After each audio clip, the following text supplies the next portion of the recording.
We've allowed other people to tell our story. We've said, well, healthcare gets to put us in this box, political leaders get to put us in this box, and economists get to put us in this box. But when are we going to write our own narrative about our impact? All you need to do is look at the impact of public health over the last century. That was not achieved through a focus on scarcity. That was achieved through bold thinking, through bold collective action led by public health.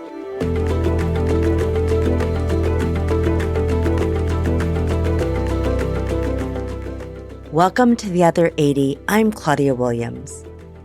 What does it really take to build a healthier city? Imagine for a moment living in the heart of New York City, one of the busiest and most dynamic cities on the planet, where average life expectancy is about 78 years. What would it take to make it healthier? Less smog? More green space? Banning cell phones from city schools? Those are the questions New York is trying to answer under the leadership of Health Commissioner Dr. Ashwin Vasan. He and his team are pulling out all the stops as they try to meet their ambitious goal of increasing life expectancy to 83 years. We've talked with folks building health at the state and federal level, but what about our vibrant cities as the drivers of health? So please welcome Dr. Ashwin Vasan to The Other 80.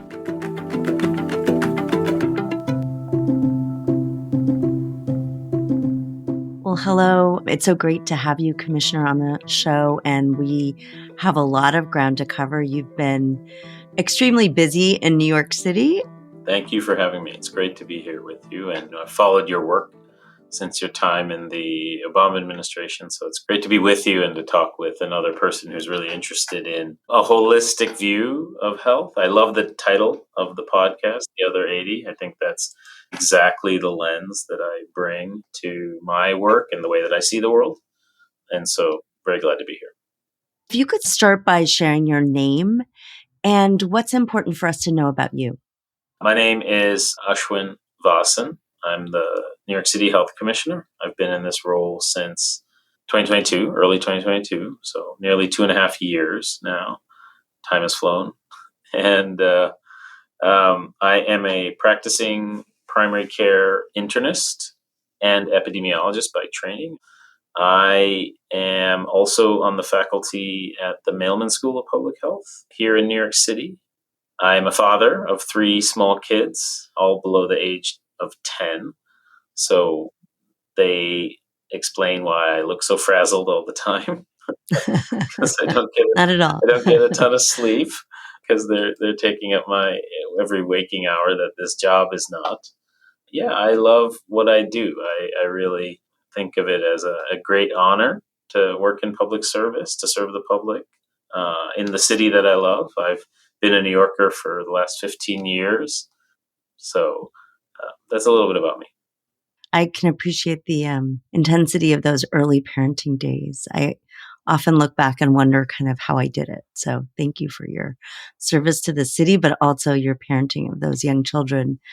You've said that you are calling for a reimagining of public health and its role in government and society.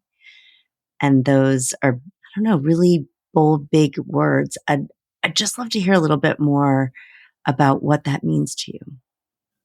I think health in many ways is the great equalizer of life. It isn't just about combating illnesses or taking away diseases. It's about health being the great unlock for our dreams, our opportunities, the ability to really take and to make the most out of this life and the time that we have, the relationships we have, the communities we build, and the impact we want to have with the time that we have.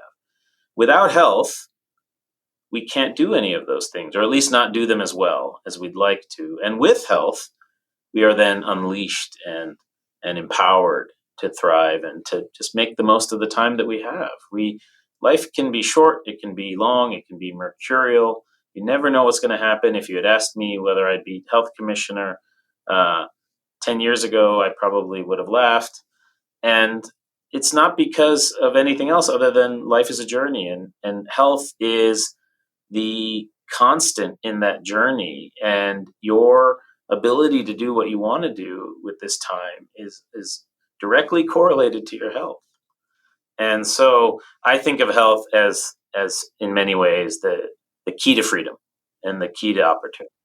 And so I truly believe we need a reimagining of our health discourse in this country to move beyond these diseases and the four walls that they kind of confine us in, to move beyond the commoditization and financialization of healthcare, which has of health into healthcare, which has really caused us to um, land on a fairly unsustainable path for our country in terms of the way we spend and what we get for that spend in terms of health outcomes, and really take back that conversation. Let's talk about what health truly is to people. Let's put it in terms that everyone understands, that we can understand at a very human level, and that is based on the summation of all the things in our life that we expect.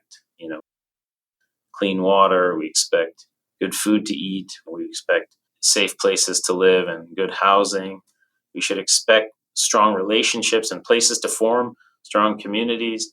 Those are all the building blocks of health. We expect opportunity. We expect, and I want to use this word very intentionally, we expect the opportunity to create wealth in this society. And I don't mean just financial assets. I just mean the basic building blocks of being able to pass something on to your children that can help them live a better life. And so these are the kinds of building blocks that I want us to really take back in the public narrative and reimagine. And I think public health is in a perfect position to do that because we are not a set of services alone. We are not a set of commodities alone. We, in fact, are endowed or should be endowed with the role of health strategist and the ability to see the entire picture of health in our nation and, in my case, in my city, and then to talk very clearly about what will get us there and what are the steps we need to take, who needs to take them, and how do we need to resource them in our spending. So I think that's my broad-based view, is that we have a design problem in the way that we've set ourselves up for better health. We haven't, is the top line. And I think public health has a role to play, not in competition with anyone else, but rather as sitting on the balcony and actually seeing the whole field. And I think that COVID's legacy is complicated. People have shied away from having a bold voice because everyone was so buffeted by all the opinions about whether it was going well or badly. So I think this business of calling for a sort of bigger leadership where we shouldn't shy away from people who say that's not in your lane. Of course, it's in our lane if it affects health. If we have big vision, it means we're not just talking to our little public health community, we're talking to everybody. So we need to find better ways of bringing those other organizations and institutions together. I loved something you've said, which harkens back to your colleagues and partners, Paul Farmer and Jim Kim, who worked together at Partners in Health and also in WHO and other places. One of my very favorite books in the world is the book about Paul Farmer, written by Tracy Kidder, which just beautifully talks about his perspective. And an important part of that perspective was rejecting a scarcity mindset. So I'd love to have you talk a little bit about what that means for the work we're doing. Yeah, I couldn't encapsulate it better. Paul taught me and an entire generation, and not just Paul and everyone who thought ambitiously about ending HIV and combating the epidemics of the day, taught us to think beyond what we think is possible based on the things we see right in front of us, to aspire to something foundationally better, and to be bold in the way that we set our goals, and to be unafraid to not reach them, to be grounded in the conviction that even if you don't reach them, you will have made foundational progress and you will save many, many lives in the process. while others are still stewing in the idea that we don't have enough, we don't have enough. And public health has always been underfunded. It's always been the second fiddle to healthcare in this country. And it's always been in very, very difficult positions to make the hard choices in times of crisis. But rather than thinking of those as structural liabilities and weaknesses, I think of those as real opportunities and advantages for us to take up the mantle of leadership. And that's what Paul and Jim taught me. I think we have too many leaders in public health and with a lot of empathy who have been chastened by the pandemic. But also, I'm not sure we walked into the pandemic with bold leadership in public health either. We've allowed other people to tell our story. We've said, well, healthcare gets to put us in this box, and political leaders get to put us in this box, and economists get to put us in this box. But when are we going to write our own narrative about our impact? And all you need to do is look at the impact of public health over the last century to know that that was not achieved through a focus on scarcity and apportioning limited resources in cost effective or cost beneficial ways.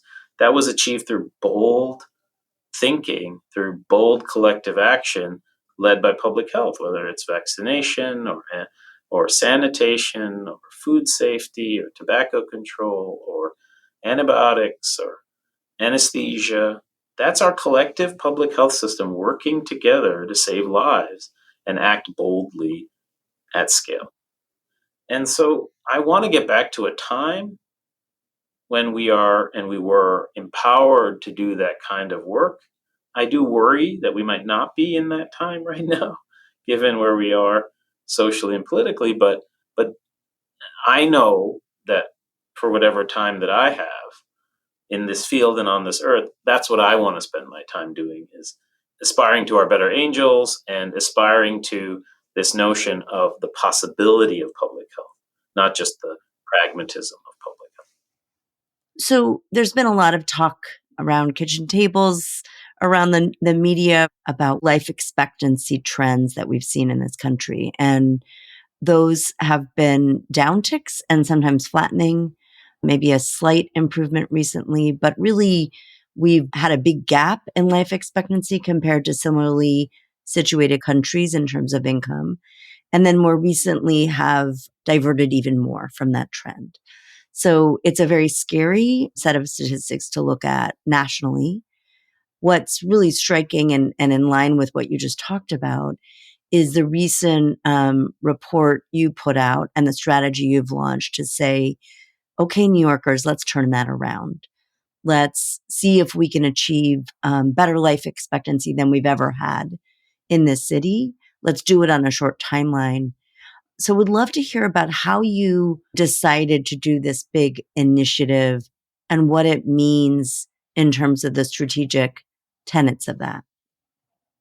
Well, let me start by saying the American story on life expectancy, and New York City is better than the rest of the country in that regard, but not much, is not a positive story, particularly over the last decade. So now, for the last century, we've had this expectation that year on year, decade on decade, life expectancy is going to increase because it just has.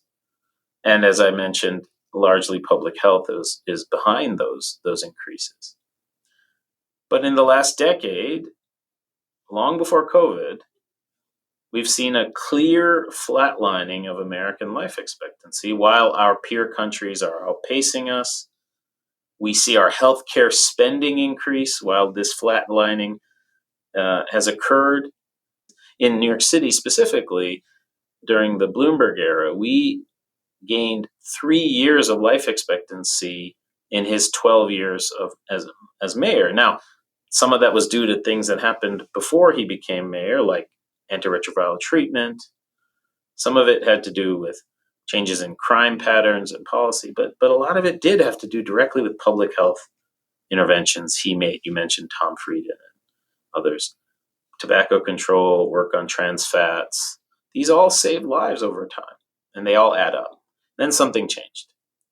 So a lot's been written and talked about why that is. Deaths of despair due to underlying mental health struggles, social struggles, widening economic divides and inequity and inequality. New York City experienced the steepest drop in life expectancy of anywhere in the world in 2020, 4.6 years. And yet we saw some improvement, largely due to COVID deaths dropping in 2021. We'll see some more improvement as we enter into 2022. But once again, I expect we will see flatlining at a level below where we were in 2019, unless we engage in some intentional action. And that intentional action is outlined in Healthy NYC. How can we set out a unifying North Star for life expectancy in our city, 83 years by 2030, the highest ever on record here in New York? And how do we do that while attacking the biggest drivers of risk, premature death below 65, and excess risk and death amongst vulnerable communities? So leaving no one behind. How do we ensure that this long-term work doesn't just die with me or the mayor elections? We put it into local law, and we pass that now as a part of our civic planning year on year, and every 5-year periods being updated with new goals, because we know this is long work. So now Healthy NYC is embedded in New York City. And this is now our unifying strategy for our agency as well as for our city, marshaling together all sorts of city agencies behind this effort, but importantly, other non-governmental actors in common cause with wanting to answer and respond to this central goal, which is we want our children and our children's children to live longer than us because they are indeed healthier than us. So your work identifies 7 areas of priority, and maybe if you could just quickly tick through those. And then the question I would have is what sorts of strategies and approaches actually cut across those 7 and aren't distinct in one area? So maybe just give us a recap of the 7 and talk about kind of what's cross-cutting as you look at those as a whole. Right. So when we look across, we made a commitment to achieve our lifespan goal of 83 years. We weren't just going to focus on, we get this question all the time, or are you just going to focus on end of life care and extending poor quality life? The approach that we're taking is to attach very specific mortality reduction targets to the leading causes of, as I say, risk, death, premature death, and excess death. And that includes things like reducing cardiovascular disease and diabetes by 5% by 2030, reducing deaths from screenable cancers by 20% by 2030. That includes things like lung and breast and colon and prostate. Reducing overdose deaths by 25% by 2030. Ambitious, no doubt, because of the rise in fentanyl-associated deaths around the country. Reducing suicide deaths by 10% by 2030. We saw a major spike in suicides during the worst of COVID, and thankfully things have flattened out, but they haven't necessarily come down to pre-COVID levels. Continuing to reduce COVID deaths. While COVID is no longer the threat that it was, it's still amongst our leading causes of death in our city, so we have to address it.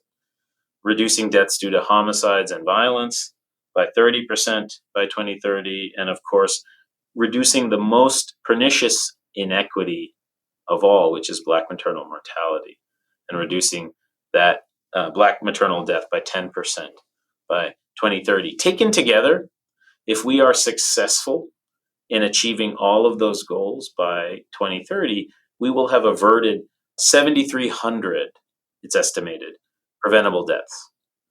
That's 7,300 people who will still be around, loved ones who will still be at the dinner table, sons and daughters who you'll still see graduate, older parents and older adults that you still get to spend time with that wouldn't otherwise be here. And so our strategy is really focused on getting to the most preventable deaths, the ones that really don't need to happen, and that we have very clear strategies to prevent if we choose to invest in what works. And what you'll see, and the secret sauce behind Healthy NYC is that at the end of the day, it's a prevention agenda. We just don't call it a prevention agenda. That's been tried before, not particularly successfully. We are really embedding prevention in this notion of how do you get to your goals? Well, I can guarantee you're not going to get to your goals with more and more and more spending in healthcare. You're going to get to their goals by truly embedding resources in communities, by investing in policies that prevent disease, the conditions in our environment that support healthy living and longer living and healthy living. Those are all the things that really need to get more investment, even while we need our healthcare partners to be strong and well resourced, including our workforce. The things that you mentioned that are cross cutting, that aren't easily encapsulated in those mortality goals, are things that you might expect. Access to healthcare, mental health. Mental health is so cross cutting. Mental health is not just a set of diseases and conditions, it's a set of risk factors. We know the connections not only between mental health directly with things like suicide and homicide and overdoses, but what about the indirect connections between mental health and obesity and chronic disease and diet-related diseases, which can then lead to screenable cancer deaths, right? So mental health plays this really, in some ways, critical and sometimes insidious role in the development of disease. Health-related social needs are essential. So housing, transportation, economic security, wealth. We talk a lot about wealth in the city, not just income, but wealth. Cuts across all of these dimensions. And lastly, and perhaps most challengingly, is climate change and environmental health. We have in our city 350 heat-related deaths a year. Every single one of those is preventable. We have flood-related deaths. We have exacerbations of air quality-related lung disease and asthma. So we have climate change and our shifting extreme weather patterns in cities like ours are really impacting life and death here. And so we want to acknowledge that that's both a risk factor and a cause. So that's how we've conceived Healthy NYC as a frame that doesn't just pick on these numerical targets, but understands that there's these cross-cutting drivers. So what I love about this approach is the ambition of the goal. And there's an opportunity, as you said, to align people around something common, as we saw in COVID. So that presumes that you can get the attention of the private sector, of your fellow peers across city government, and even the city commissioners, health commissioners, either in other states or other cities, because this is going to be easier to do if you have peers elsewhere as well. So I'm curious what the reaction has been from all of those parties, to the private sector, to your colleagues across city government, and even your broader peers in other cities and states. Dare I say the reception has been really uniformly positive. Let me start here in New York. That same motivation that we saw during COVID, we saw employers step up, we saw the private sector stand up for their communities, we saw nonprofits do so much during the pandemic, we saw philanthropy seed those nonprofits and seed other good ideas and participate directly. We saw our faith communities band together and stand up for people and support them with food and PPE and get people out to get tested and vaccinated. So, look, that hasn't gone away. That motivation to participate in this most essential truth of civic life, which is that our health is, as I said, the great equalizer, this precondition of everything else we want to do. I think that's really, just to stay on this for a moment, if something has shifted due to COVID, many things have shifted due to COVID, but if something has shifted in our perceptions across these sectors for the average American, the average person, is that health is essential. It's not something we can ignore because it can be taken away from you very quickly and suddenly and unexpectedly. We had millions of people for whom that was true in COVID. And I think that has led to these institutions and these entire sectors saying, we want to be active participants in the health of our employees, the health of our communities, the health of our city. And what they're looking for government to do is just tell us what the roadmap is. We'll do what we do, but tell us what the roadmap is. Here's a great example. The health department distributes hundreds of thousands of doses of Narcan, naloxone throughout our city, and we try to target high impact communities, high need communities. I just learned the other day that one of our biggest pharmaceutical partners does about 75,000 units a year, distributes them. But in no way are our efforts aligned. And now they are. And now they are. And that's because of Healthy NYC. It's because they've signed on to be a Healthy NYC partner. Last week or 2 weeks ago, we just launched our Healthy NYC Champions Initiative, which is a consortium of nearly 20 organizations spanning public, private, well, mostly private, philanthropic, nonprofit, organized labor, academic institutions, and others who have said, we want to step up for this. We want to participate. We're willing to make commitments. We're willing to actually put our time and our effort, and in some cases, our resources where our mouth is to be a part of this collective effort because we love our city, we care about our communities, we know how important health is for everyone who's a stakeholder in our work, and we did this during COVID, we can do it again. Let us help. I'm lucky to work in an administration that's given me the freedom to do this and that has seen the vision of this and allowed it to come to light. You need that. You need executive leadership, and in the case of the country from the White House, to say, that's our project. We can get behind that. I think we can even do this in a bipartisan way. And I think what's great about setting a goal that's very public with clear rationale behind it and even a timeline associated with achieving it is that you don't need to coordinate by getting everyone around and saying, okay, what are you doing? What are you doing?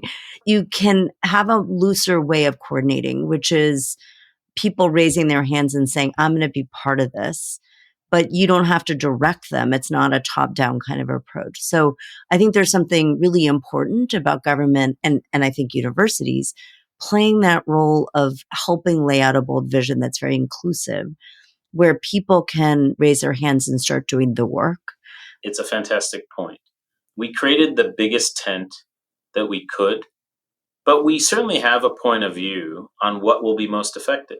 And that's whether you're a private, nonprofit, or other actor, showing up either doing things for your employees, doing things for your community and the people you serve in your community, bringing your resources to bear, advocating and elevating and educating based on the messaging that we agree on. Those are 4 key areas, or all of the above. But one thing we're not doing is being overly prescriptive on that front. Part of the bravery we need to show as a field is to say, I don't have all the answers, and I can learn from you. I can actually take from what I'm learning here and maybe apply it to my setting. Maybe that's because I started my career in global health, where it was all about best practice sharing. I would see an idea that was happening in Haiti, we would take it to Rwanda. We saw it in Rwanda, we take it to Lesotho, we took it to India. It was just common practice. We don't do that as well here domestically because we're not open. We're not always as open learners and as institutionally humble as we need to be. And I while this is a bold vision, while we have set out really bold and ambitious targets for the city, we are actually coming to the table in a spirit of humility because we do not know all that we don't know all that these institutions are actually doing today that is helping to advance this goal. I mentioned the naloxone example earlier, but also there are things we haven't even started doing yet, and we can co-create together with communities, with these other pillars of our civic infrastructure. So I just wanted to say that because I think it's important that we get into a pragmatic humility and an institutional humility, not just this well-worn notion of individual humility. That's a really great point. Let's talk just for a few minutes about the important work you've been doing in the area of youth mental health and social media. And I want to bring this up because it's another great example of marshaling the various powers you have and voices and platforms you have to make change in something that people otherwise might have just said, This is the way it is. Oh, well. One of the pieces you started with in this important area of work was a survey. Could you share a little bit about what you found in that survey? Yeah, we have made social media and its impacts on youth mental health a major focus of our time here for a couple of reasons. And admittedly, I get this question all the time. Why are you doing this? Like, why does your public health department have to do this? Well, we're in the business of saving lives, preventing suffering, and improving health. So this is pretty key. Everyone is showing us, the data is showing us that our kids are hurting. Our latest State of Mental Health report, which was released in May, and was from 2023 data, showed that 50% of teens, 50% are saying that they are either moderately or severely depressed. 50% of New York City teens. As a parent of three children, one who will be a teenager soon enough, that isn't a world I want to bring her into, my daughter into, and my sons into. I want to make a change. And so it's hard to ignore the role that digital media and social media is playing and the devices they're on. And so, in addition to that State of Mental Health survey, we also commissioned a very specific survey of parents and children, 20,000 New Yorkers we surveyed, and to get their sense of the impacts of social media and their use, their patterns of use, and their impacts on their well being and mental health. And what we found was pretty troubling. Very clearly, both for parents and for teens and for younger children, 8 to 12. The more time you're spending on social media, the worse your self reported mental health is, whether it's symptoms of depression, anxiety, hopelessness, fear for the future. These are all things that we see significant increases in people who use social media daily and multiple hours a day versus weekly or monthly or not at all. Second, most children and teens are using social media out of boredom. And they are saying that very clearly. I don't know what else to do. So that's a failure on adults to show them meaningful alternatives, to build them meaningful alternatives, meaningful, safe alternatives that they feel like they can spend their times doing. There's also inequities in these data. We are seeing very different threat assessment amongst parents in high poverty, high need neighborhoods, often parents of color, who are not assessing social media's risk as highly as Caucasian and more economically secure families and parents. So, what does that tell us? Maybe it tells us that there are a lot of other competing demands on people's time. If you're worried about working two jobs and paying rent and making ends meet, maybe social media doesn't come to the top of your list. But it also represents an opportunity for us to go and target education and support and resources and those alternatives to the use of digital media for the most at-risk communities. And lastly, nearly 80% of respondents said they want the government to act. We issued a public health advisory, a commissioner's advisory declaring social media a public health crisis and very clearly stating that parents should delay social media use till at least age 14 when we know brain development is changing and we know that we can reassess the data at that time and to establish tech-free zones. And then we launched a lawsuit. The city of New York, led by the health department, our hospital system, and our public schools, launched a lawsuit against Meta, TikTok, YouTube, and Snapchat on the basis of their negative impact on mental health. And we were the largest jurisdiction to do so. And now we're part of the multi-district litigation in the Northern District of California. But we did so very clearly on the basis of public health. And so this is now a drumbeat of work, which really complements things that are happening at the state level here in New York. The governor just signed something called the SAFE Act, which allows the attorney general to enforce algorithmic boosting, controls on algorithm boosting, and of course the leadership from the Surgeon General on this issue broadly, but also more specifically his call for warning labels last week. So This is ultimately all going to have to result in congressional action, but every level of government needs to be doing its part, and we're just trying to do our part. And it's interesting to think back to tobacco and the kind of layering of things that happened over time with the federal government, not necessarily being the leader, but taking cues from what was happening in states. So I think that's a really interesting comparison. And I like that you focus on that because I think the public health framing is a really important one for this digital toxin, right? It's not just about regulating out of existence, it's about harm reduction and education and research. And yes, some sensible controls that can only be achieved through legislation and regulation. So all of those things, we're just basically saying we need seatbelts. We need seatbelts for social media. No one's saying get rid of the cars or get rid of the highways. Just make them safer by giving us a way to protect ourselves against this totally unregulated, unfettered exposure. Unfortunately, our time is almost up. And sitting in this place of focusing on what schools of public health can be, what is our future? What vision can we hold for the impact and the goal setting that we can have for society? I want to ask you two questions.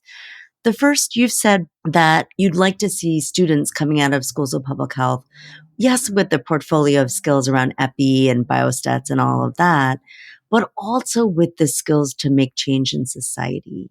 What does that look like for you? If you were going to recruit a whole cohort of students, what would you want them to bring with them? Well, one, let me say I'm really optimistic here. In addition to being on the faculty at Columbia Mailman, I'm on the board of advisors as well. And we've had record applications. We're seeing record interest in public health. And we've been thrust into the spotlight. People like me have been thrust into the spotlight in ways that we've never been. And I think that's to our benefit. And we need to seize that moment and take on that mantle of leadership because our young people are watching us.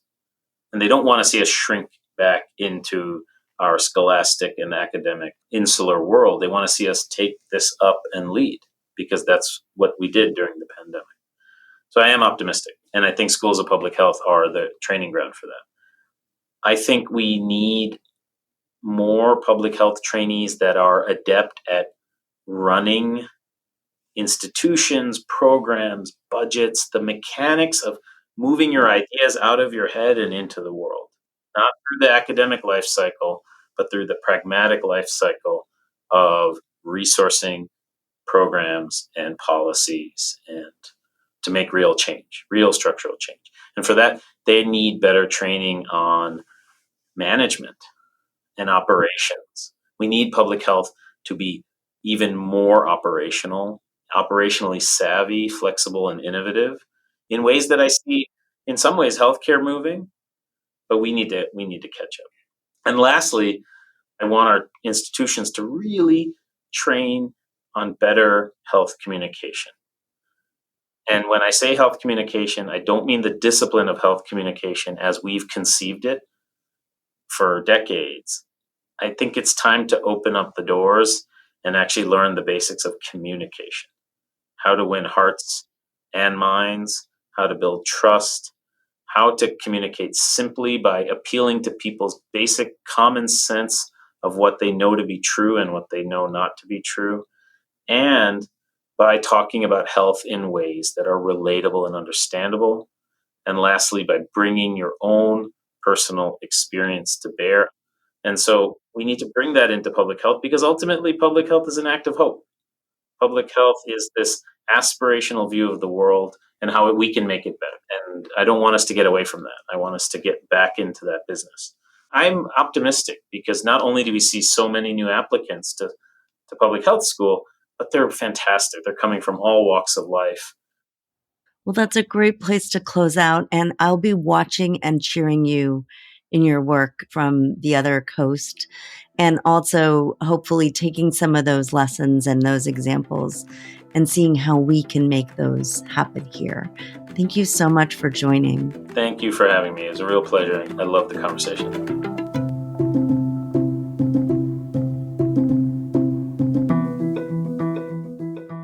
Have you ever seen the viral video of Dancing Guy? There's a guy in sunglasses, a headband, and shorts, dancing on a grassy hill. And he's dancing, dipping his knees and flailing his arms to the music. Others are sitting on the hill nearby, giving him a wide berth, and he looks a bit ridiculous. Another guy shows up beside him. Then he calls his friends over. Those friends yell over to other friends, and soon the hill is filled with people jumping and dancing. As the music continues, people start running toward the throng of people, ready to dance their hearts out too. Well, for me, Dr. Ashwin Vasan is our dancing guy. He's raised his hand and has started the work of change, and slowly, other people are joining in. I was sad to hear that he will soon be stepping down from his role as Commissioner of Health in New York City. But think of the people dancing on the hill. Once there's a crowd, if the original dancer gets tired or stops, or maybe starts to move on to a new hill, the original dance keeps on going. So let's hear it for the work continuing. And what would it take for you to join?